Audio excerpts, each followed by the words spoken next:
Hey guys, it is Cam148Rex from PWR, and we are going to start off 2014 with a history lesson.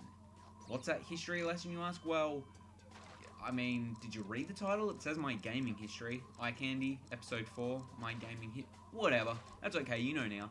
So what I want to discuss with you guys today is something I was discussing with a friend not too long ago. The phone's ringing? Really? This is my fourth time. I'll be back.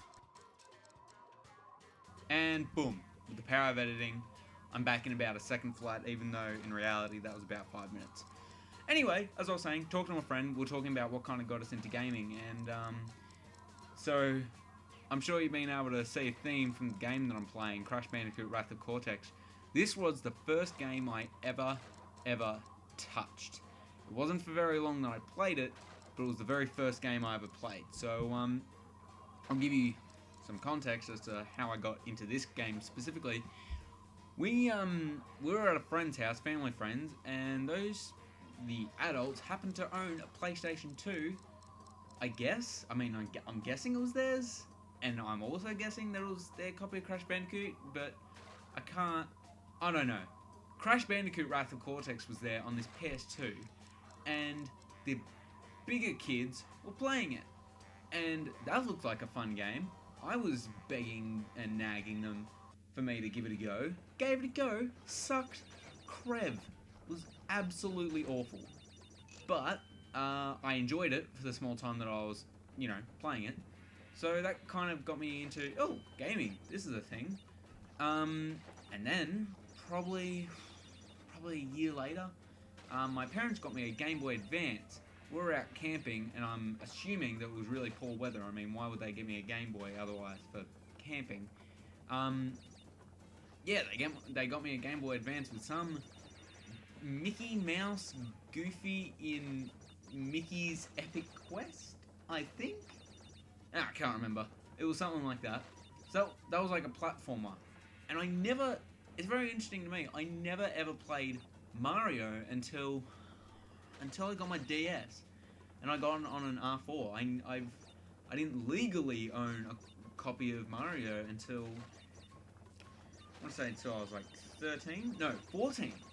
I was 14 when I first owned a copy of Mario. It was New Super Mario Bros. On the Wii. So there you go. That actually doesn't really have an influence on my gaming history at all. Mario played no part, but yeah, Crash Bandicoot did. That was kind of what made me look at gaming and it's like, ooh, this is the thing, and this is a lot of fun, I'm going to get into it.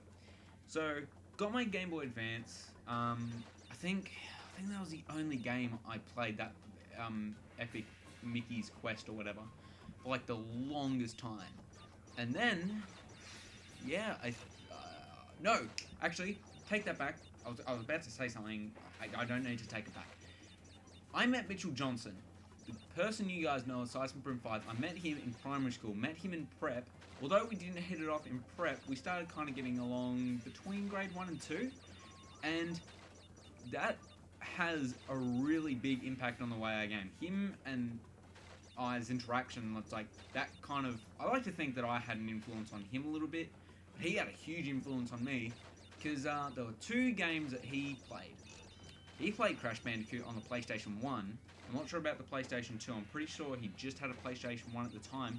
Crash Bandicoot 3 Warped, best game ever.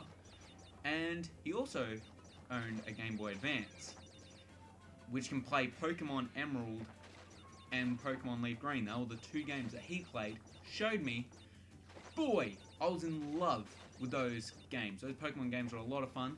Guess what? The first thing I did, found his legendary Pokemon Groudon, whatever, in his PC box, took it out, replaced Fissure, which is a one-hit KO move, replaced it with Rock Smash, which does like 20 attack damage, just so I could get past a rock and pick up what I can't remember, it was some really minor item. It was enough to get him ticked off at the time. Don't know why he would still be friends with me. That was a pretty dick move on my part. Whatever, at least, I've still got him as a friend, that's important. So, yeah, we kind of bounced off one another in regards to, like, what we were interested in with games and stuff, and, like, he eventually got a PS2, and we played Spider-Man on the PC. There's my phone going up again, I'm going to leave it alone. So, that time you might have actually heard it. Yeah, so we played Crash Bandicoot, Spider-Man, Power Rangers. Power Rangers and Spider-Man we both played on the PC, and then I ended up getting Pokemon on my Game Boy Advance, and it kind of progressed from there. And there's a long timeline of just games that I got pre-owned for my PlayStation 2, and I got a DS for Christmas, and played Pokemon Diamond, and I played Simpsons game, and all that. And then, after this long timeline, I got an Xbox 360, and so I now owned a PS2, a Wii, an Xbox 360, and a DS, and I, on occasion, will play the Game Boy. So those 4 consoles, also just, I'll switch between them a lot. When I got the Xbox 360 though, never touched any of those consoles ever again. I take that back, on occasion I played the PS2, that was so occasionally. I played Halo 3 so much, it was ridiculous, and then got Halo Reach, man!